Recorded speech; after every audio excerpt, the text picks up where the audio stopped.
Hello everyone, it is Erin Floto here, and I am here for a very quick weekly setup video.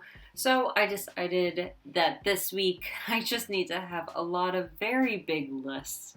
So I took out my new checklist stencil. So this is the stencil that is being given to my patrons this month and will be available on May 1st. So it has a square checklist, a circle, a heart, a star, and little check marks. So I decided to just go for the squares. And basically what I'll do is mark it off just by crossing out each square. And I'm using the distressed inks. This is the faded denim, faded jeans, something like that.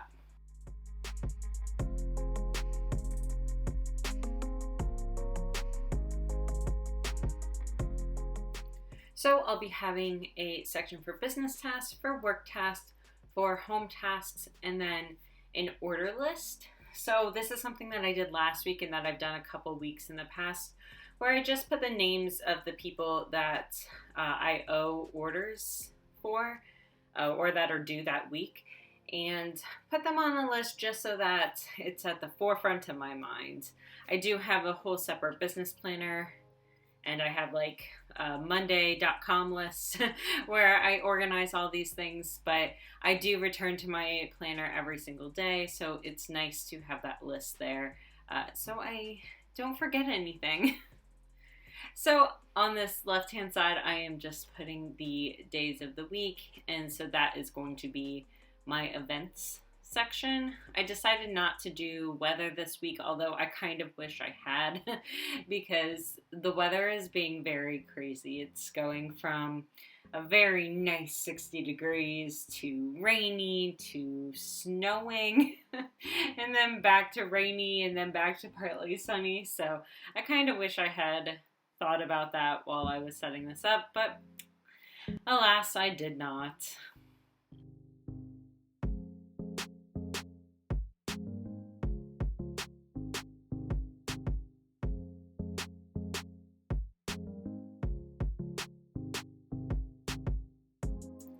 So after I wrote down all of my events, I go over to the right-hand side. I wasn't quite sure what I wanted to do with this weekly. I really liked having a mood tracker last week, so I decided to definitely go with that.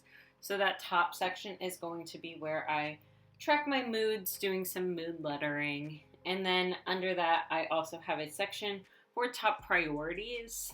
That's going to be this nice corally color is my top priorities, just so that I have kind of a list, because I do have these giant lists related to business, work, and home.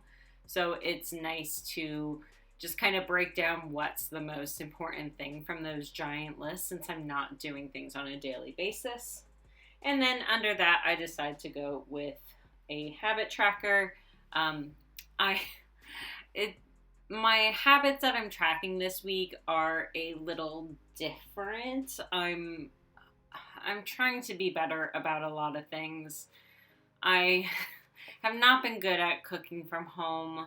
I really wish I were better at this, but we're finally getting to a point where my kitchen is becoming organized and I finally have freed up some counter space by making a coffee bar. So hopefully this is going to help when it comes to cooking from home, because one of my biggest challenges is not having enough counter space to work. So hopefully this helps me do that. So I have my prescriptions, walking the dog, cooking at home, decluttering, designing, and then filming and editing. Those are the habits that I'm tracking this week because I am trying to get ahead of the game when it comes to my habits and my YouTube videos.